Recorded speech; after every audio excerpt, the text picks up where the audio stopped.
Salamat po. Kindly sit down. Before anything else, I'd like to apologize for my attire. I do not know why its protocol says what I should wear for an event. Nilalagay na ho nila sa kama ko, and I thought this was just an outdoor. I'm really amazed, totally amazed by the arrangement that you have made, and you were able to perfect the PBE, private and private participation. One of the few success stories of the private and public partnership dito sa Pilipinas. Sabihin ko sa inyo, scale of 1 to 10, maybe Bataan has reached its apex in governance at about 8. Yung iba hanggang ngayon nag-1.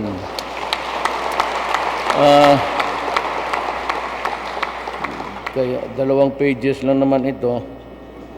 Nakakahiya naman. We were late because we're waiting for the clouds to go up.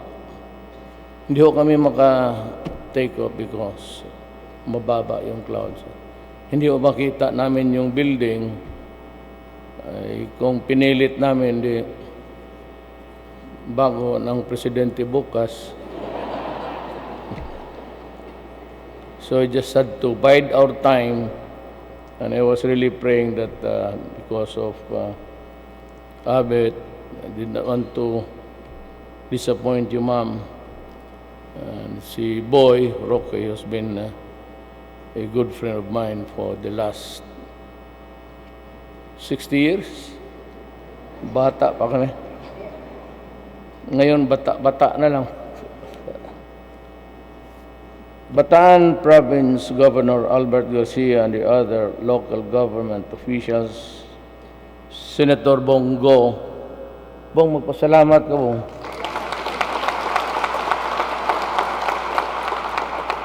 Actually, ito si Bong is Batanggenyo to. Mga tesoro ng Batangas, but nag-migrate sila sa Davao, kagaya namin. And few success stories about business. They own the biggest printing press in the city of Davao. Yung pumunta doon, marami. I remember there was this eatery in one of the main streets of Davao. Si Ate Honorata, I forgot that. There were 3 sisters. They never got married. Si Elo, si Honorata, pati forgot the other name. For the longest time, they migrated to the United States. One of the closest mga taga-Bataan habang dumalaki kami sa Davao.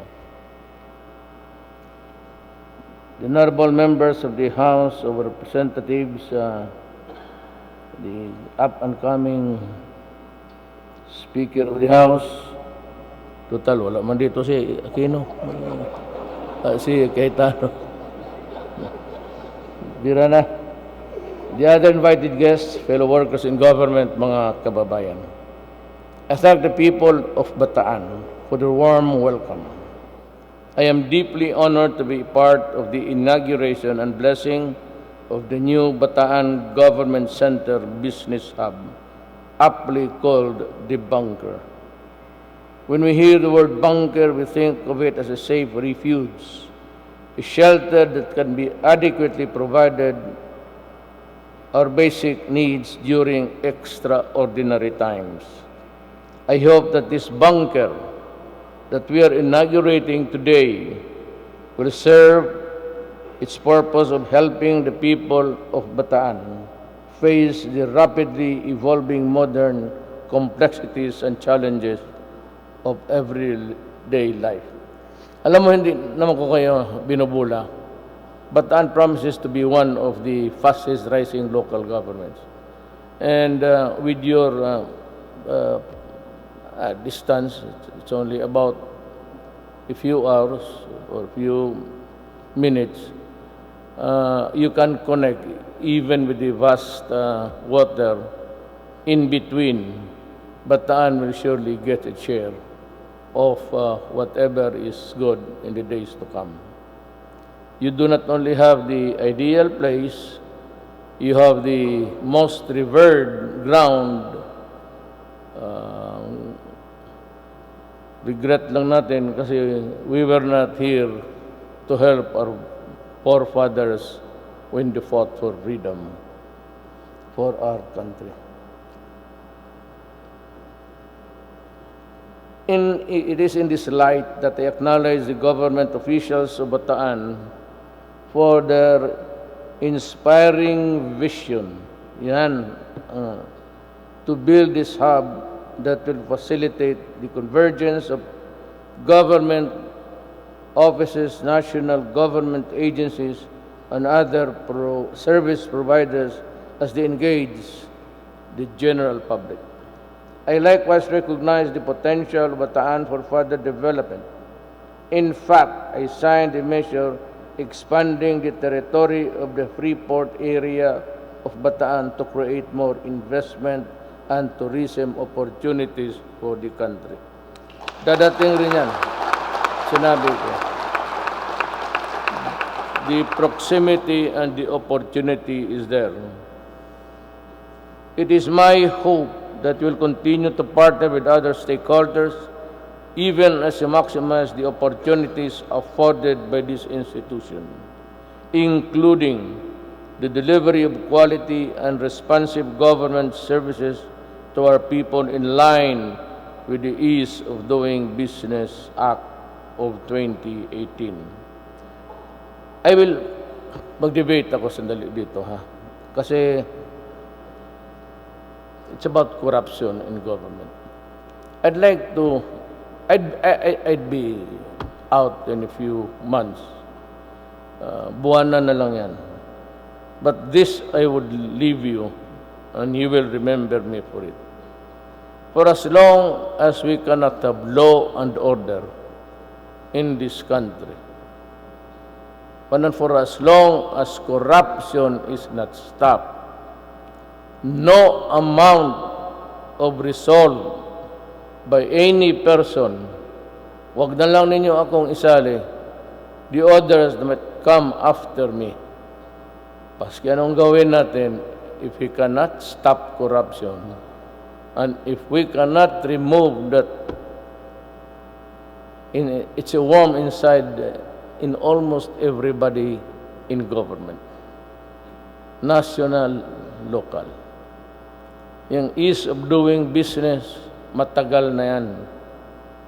And at itong pabalik-balik, kaya sinasabi ko, I will issue the executive order na kung may mga customer ng gobyerno, kliyente, whatever, and you ask them what they want, they should be provided with the shopping list na dapat isubmit nila, at pagkatapos yan, they are given a day to submit the papers, and yung papel na yan should include everything. There will be no changes nor modification and no reason or excuse to call back the transacting public to produce another document. It is in the art of making them going back and forth to the office that perpetuates corruption in government. The delay, ang follow-up, yan yung mga, those are the things that make up the ugly face of government. Ako, hinahamon ko kayo. You really want to stop corruption? Gusto talaga ninyong meto? I'm challenging. I am supposed that every TV network is here. So I'd like to address myself to the Filipino people. Gusto ninyong mahunto ang corruption o ito? Tanggalin natin ang neto at pupunta tayo doon sa gross sa BIR. Pag yan ang isunod natin, kagaya ng Hong Kong, Singapore, Brunei, and the rest, you would have removed about 70% of the corruption. Ang mayayaman dyan, I'm not attributing this to anybody. Do not be offended if you are not the one. But as a government worker, a national government worker, I have to tell you this frankly. Customs. Ganon rin. Kasi ang yayaman dyan yung examiner. Kasi kung pumunta ka doon sa neto, doon na yung deductions Doon na yung lagayan. So mawala dyan ang mga examiner. Punta tayo ng group. I am challenging everybody. You want to stop corruption? Lalo na ito sa BIR. We go gross. Iwanan niyo yung neto.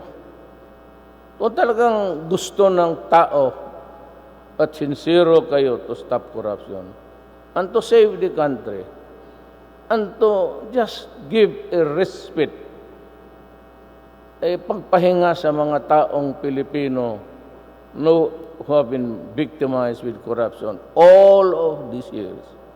Walang pahinto yan. Ewan ko bakit, but I'm charging Congress and every Filipino. I guarantee you, pag pumunta tayo ng gross, wala na examiner, wala na deduction, then they do not haggle for anything. Pag nandyan yung resibo, yan na yun. Wala ng istorya. At itong customs, I was given a list of 164. They have been there already for 38 years, 15 years, 20 years, 25 years. Sabi nung taong napit siya, an ex-employee of sa customs. Itong mga tao na ito, Mayor, kung matanggal mo ito, mawawala ang corruption sa gobyerno. In the meantime that I am investigating the 64, I think they were already suspended by the Ombudsman, I'm still trying to look for these 100 idiots, this son of a bitch na wala talagang pahinga ang bayan. So, yun ang we have to have law and order, and there must be no corruption. Ako wala akong patawad. I just dismissed yung chairman ng Pasig River Commission. Well, sinabi ko, umalis ka na. Hindi na lang kita hiyain kung anong kasalanan mo. Umalis ka kaagad bago kita patayin. Kasi pag hulog kita dyan sa... Ako, nandyan yung mga... Hindi ako nagyayabang. Lahat naman marunong magalit Ako lang yung presidente na nagbubugbog talaga ng tao hanggang ngayon. Patanong mo yan sila.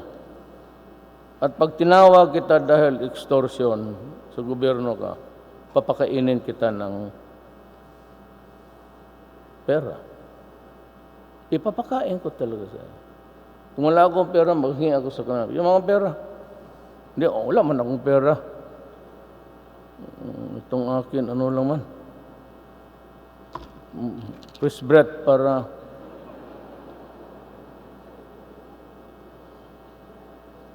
gagot. Ayaw talaga mo ito. At hindi, every month. You know, I tell you frankly, I was busy attending to the Nayong Filipino scandal. They bidded out the property without a bidding. And they wanted to put up a casino inside the Nayong Filipino. So nagalit ako kasi tinanong ko sila. Pardon, may Tagalog, Bisaya ako. Tinanong ko sila, ano ba namang kahulugan nitong putang inang struktura na gambling ipasok mo sa nayong Pilipino. Tapos na ako dyan. Pagdating ko sa command conference, may nakalagay naman doon, tinulak ni Dominguez. Binasa ko ng sandali. Ang medisina para sa AFP Hospital, ghost delivery. Talagang pumutok na ako. Sabihin ko sa iyo, nandiyan lahat ng mga military pati pulis.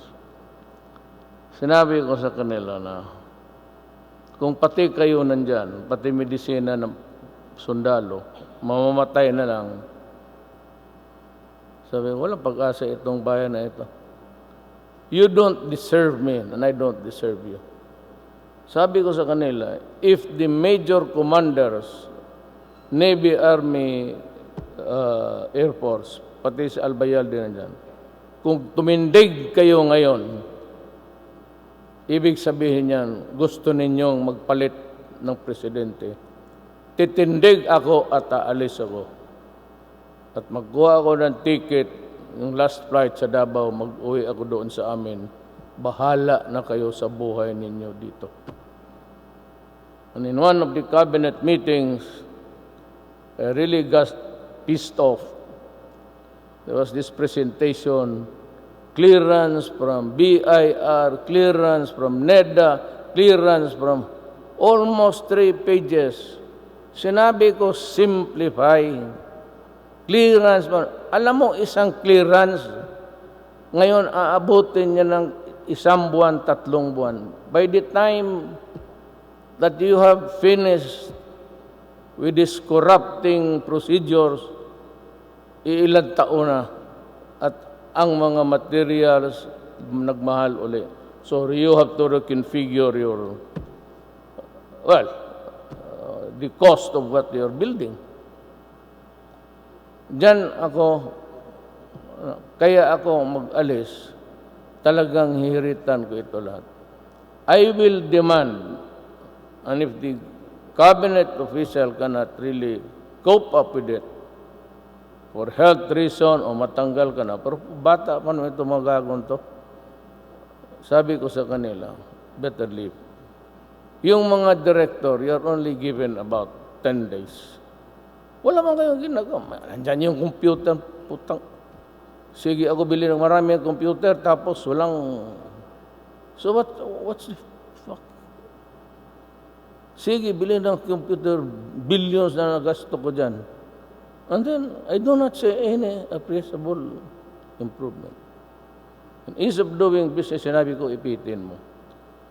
Kaya pag pinalik mo, the only thing that I am asking the Filipino people is really to be assertive.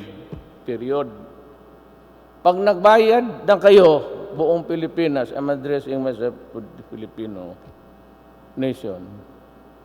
Pag magbayad kayo sa taxes ninyo o fees, clearances, whatever, at humingi itong mga gago na ito, sampalin mo.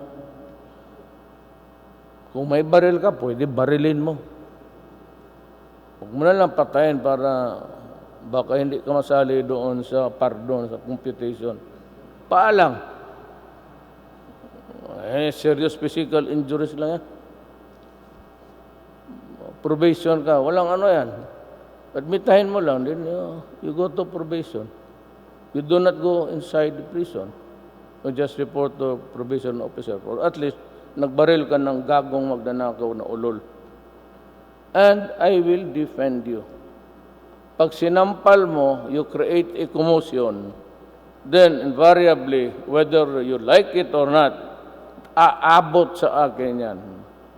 Pag umabot sa akin yan, kasi sinasabi ko nagbubugbog ako, pag sinabi umabot sa akin yan, tawagin ko yung complainant, sabihin ko, sampalin mo.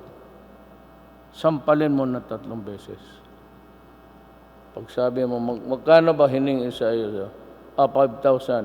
O kulang pa ng 2. Sampalin mo pa ng 2 beses. Itong putang inang ito. let's say kayo. Ngayon, ako po'y mabait po ako sa amin, hindi ako nagmumura. But you know, in this kind of game, especially, kita mo naman kung paano, may mga tao ayaw talagang matalo. So, they kept on rolling the black propaganda. Ngayon, if I answer, it does not find its way into the front pages. Ang answer ko is placed beside the obituary, yung announcement kung sinong namatay dito sa Pilipinas, doon lang ilagay nila. So, ganang style ng media. Kaya the only way, sabi ko, para mapansin itong sagot ko, binastos ko talaga sila. Sinadya ko yan. Sa amin, hindi ako nagmumura. Lalo ng buhay pananay ko. Talagang good boy ako. Pero ito dito, style ng itong the corrupt media dito sa Pilipinas. Pinuputang ina ko ito sa in public. Putang ina ninyong magnanakaw yung mga lecture kayo. Ganon. Then they notice yung sagot ko. Sabi na si Duterte, hindi statesman. Hindi naman talaga ako statesman. Kailan pa ba ako naging statesman? Mayor lang ako. The only problem is yung style ko, my paradigm as mayor. Dinala ko sa, and it served me well. I do not give a shit. Sabihin mo na, wag yan si Presidente kasi nagmumura. O di sige, bahala kayo. I am I, and you are you. Bahala kayo sa buhay ninyo. Basta I stick sa trabaho ko. Ang akin lang, you know, you must also be reminded that we are facing so many fronts. Number one, itong mga NPA. Mas marunong pa sa iyo.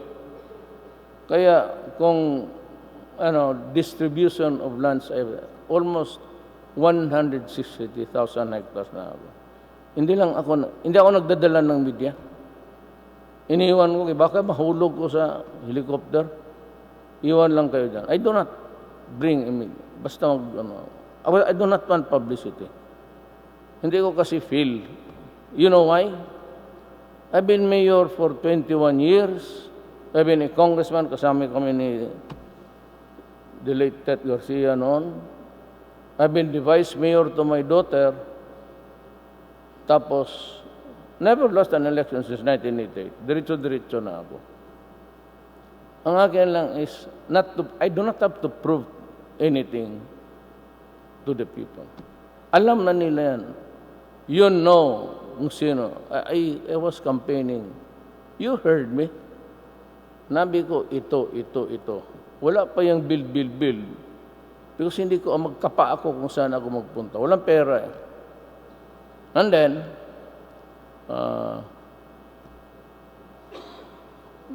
dumating itong mga subtle invitations. So I went to China because I needed arms. Kailangan ko kasi pumuputok na the intelligence, ang bilis pasok na it's about to explode. I was in Russia. But after going to China, I was buying arms. Kasi yung binili ko sa Amerikano, sa awa ng Diyos, ang Amerikano ganito, if somebody in Congress would talk against you or something which is connected to you, then they would just pass a resolution na, hindi naman dito. So, napurnada ako. And because I was hard-pressed, I went to Putin and I went to Xi Jinping. And they said, no need to buy. Because I was asking for the most liberal schedule of its payments, installments. Sabi na, bigyan lang na sa amin. And to this day, ni isang ballpen o toothpick walang hiningi ang Russia o China sa atin.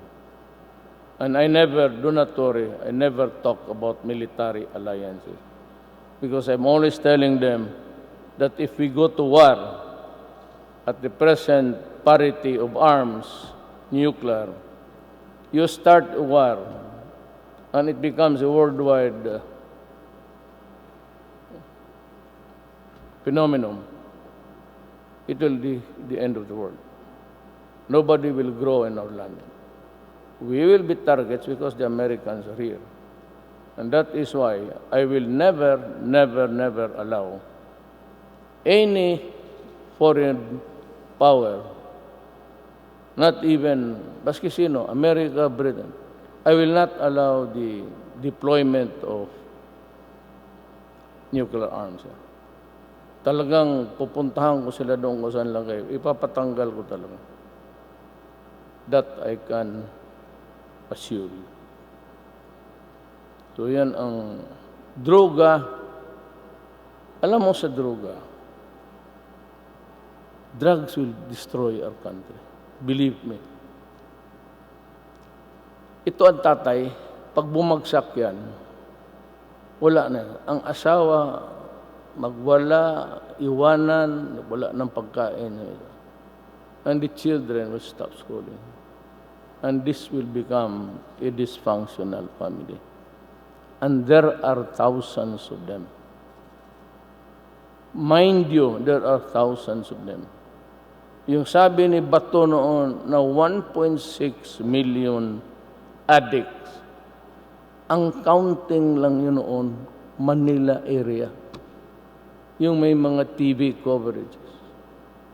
Hindi mo pa binailang ang Cebu, Bacolod, yan ang pinakamatama. Cagayan, Davao, wala na masyado. Kasi when I became mayor, kaya nga, kung kay Abe, pag ginusto talaga ng governor pati mayor, wala. Wala talaga yan. Ito yung provincial commander, tawagin mo lang yan. Ano? Kasali ka dito? O kasali ka sa kabila? O kasali ka sa kabila, sabihin mo. Pati ikaw, patayin ko. So, you make yourself clear. Pag ayaw ninyo, napunta na ba kayo ng Davao? Well, hindi man ang pagyabang, pero Davao is okay na kami doon. And may warning when I was for the 21 years. And this is for the consumption of the human rights. Sinabi ko sa kanila sa Davao, I'm building a city. I want a city that is peaceful, that people can walk around at night. And I'm asking you, the policemen, you ask your wives and daughter to walk at 3, 4 o'clock, 1 o'clock at midnight. Pag nauwi yan, walang unmolested, undisturbed, unbridled in their enjoyment of Davao City, they can use the streets again. That is the Davao City that I want. Sinabi ko sa mga droga, and I'm repeating it not only in Davao, for all of the Philippines to hear, especially the human rights. You will destroy my country. And if you do that, I will kill you. Period. Wala akong pakialam. Kisihoda, if you will hang me, burn me, but at least during my time, talagang yayarain ko kayong lahat. I'm putting on notice you. Drop the drug. Kayong mga NPA, I'm ready to accept you. I'm willing to forget how many killed. Pinakamarami kasi nang namamatayan, soldiers and barangay captains. We lose about 3, 4 a day. Police ako, mayroon ako siguro mga 2, 3. And I've been, every day there's the PTV, yung sa gobyerno. Take a look at it. Nandiyan yung presidential briefer. Ang tingnan mo kung ilan ang patay. In about 30, they're about arrested. Kasi A is arrested. Yung N is neutralized. You have to go over at it again and again to find out. There are about 2, 3. Ganon ang patay. Pero sabihin mo na 70. Saan ako magkuha ng 70 para patayin ko? Baski na kalabitin ko yung kamay ko, magka-cramps na lang yan. Hindi nagagalaw. Hindi ko pa maubos yung 70. Pero kung mayroon, I'd be glad to. Ihulog ko na lang dyan sa, may bards man kayo dyan. Talian ko lang yung mapaan niya pati kamay. Ihulog ko dyan sa Bataan. Kayo pa ang makinabang. Alam mo bakit? Tataba yung isda ninyo dito. Masarap. That's pure protein. Kaya just be assertive. And if you are a government official, do not be afraid. Basta magkakaso kayo, pati military, do your duty in accordance with the law. Patayin mo. Just do your duty. If you're in public, nag-aral naman ito lahat. May mga itong police, 2 years yan sila. I am still teaching sa Police Academy in Mindanao, Davao. I'm handling criminal law, criminal procedure, criminal evidence. May magsabi ako na you can accept gifts, token, nominal. I was using the words of the law. It is found in the anti-graft and corrupt practices. There is an exception there. At ginamit ko ang words ng Bataan. Tapos, I had this flag from Lacson, then from Robredo. Sabi ko, por Diyos, basahin ninyo ang libro. The law allows it. Na hindi na kasi ang mga police, if they're able to solve a crime, magpadala ng lechon, pagkain, or yung mga kidnap ng mga Chinese, they would offer. Sabi ko, basta wag lang mag-1,000 at wag kayong maghingi. Do not demand. And yun yan, yan ang wording ng batas. To show gratitude. Hindi mo mawala sa Pilipino yung utang na loob. And yet, Robredo was a lawyer outright. Kasi Laksang sabi, mali yan, that is illegal order. Sabi ko sa mga pulis, I will not order you. That is an illegal thing. Remember that. Pero pag sinabi ko, yan, gawain na nila. Because I will take full responsibility. So that mga local officials kayo. Pag sinabi ko, gawin mo. Then I will personally address the case with whatever. Napaka-stricto naman ito kasi si Anyo, he's a military man. But, now, you ask me, give me about 2 minutes para maintindihan niyo. Bakit lahat ngayon sa military? I want to ingratiate myself with the military, with the police. Why? Sila ba yung nag-elect sa akin? I was elected by the Filipino people. Pero kasi itong military, pag utusan mo, ka agad dyan. Itong mga director, itong mga undersecretary, they would go into a debate with you matagal at it takes forever for them to. Ngayon ang Boracay. Nabi ko kay Anyo pati kay Simato, linisan mo yung O di tapos. Ngayon, malinis na. Pero hindi pa napunta doon. Marami pa bang naliligo doon? Sa dito sa inyo may resort. May naliligo. Nagabikini-bikini rin sila. Kasi magpasyal ako kung not really because I am misogynist. No. I am just a lover of a woman. Mamatay ako pag walang babae, sa totoo lang. At lahat dito yung mga mayor ninyo, sobra kalahati niyan, may mga babae rin yan na iba.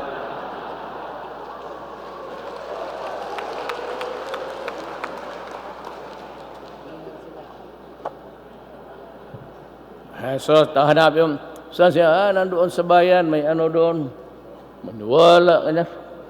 Mayor, ako alam ko ang racket na yan. I am not the only one.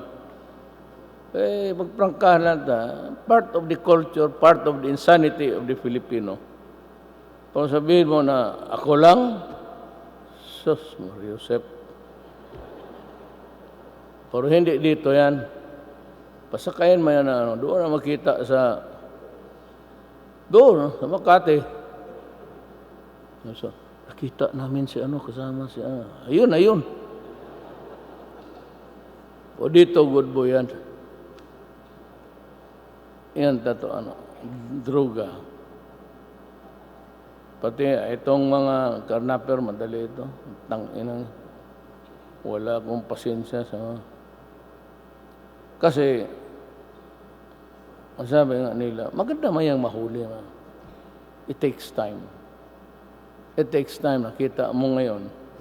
It's not our law that is crafted by Congress in 2014. And verily, she make computation there, pagka-passage ng law publication. 2015, they started to release. Ang problema niyang batas na yan, kung Madam Representative, wala talagang batas nagsabi kung sino. That's the greatest hiatus of them all. Walang sinang batas kung sinong magperma. So the guys there sa Bureau took upon themselves to arrogate the power and started a practice which was continued. As kung sabihin mo makasecure ka ng conviction, when the Secretary of Justice himself, si Guevara, said that we will ask for a clarificatory question or for the Supreme Court to explain, that law becomes in doubt, unquestionable. Then you cannot convict a person for the rule that he must be proved to be guilty beyond reasonable doubt. Kung may doubt na nga, kapatid si Guevara maghingi pa ng clarification, kung ang mga abogado hindi sigurado, then how can you convict this idiot? Although it was really, even if it was regular or allowed, corruption was there. So, setting aside all the legal infirmities there, even if it was allowed, corruption was present.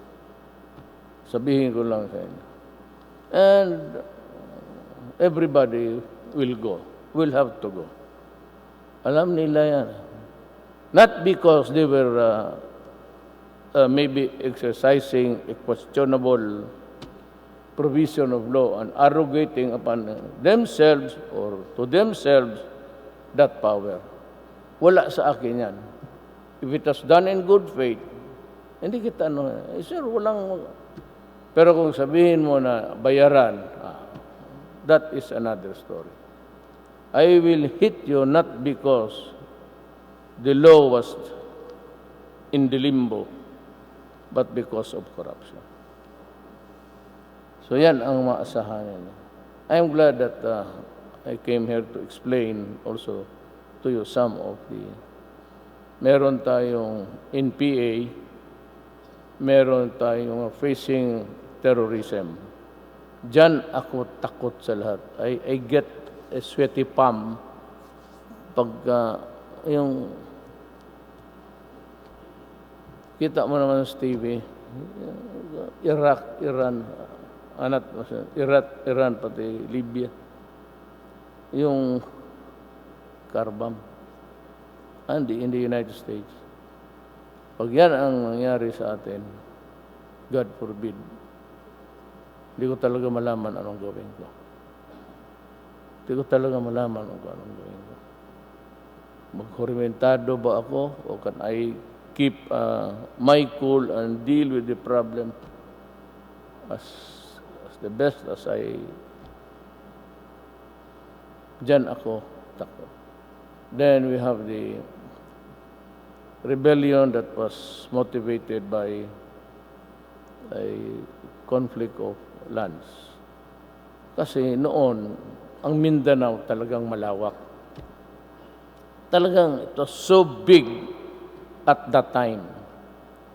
But when the Visayans and all tribes from other parts of the Philippines went down to settle, Mindanao became so constricted and had become very small.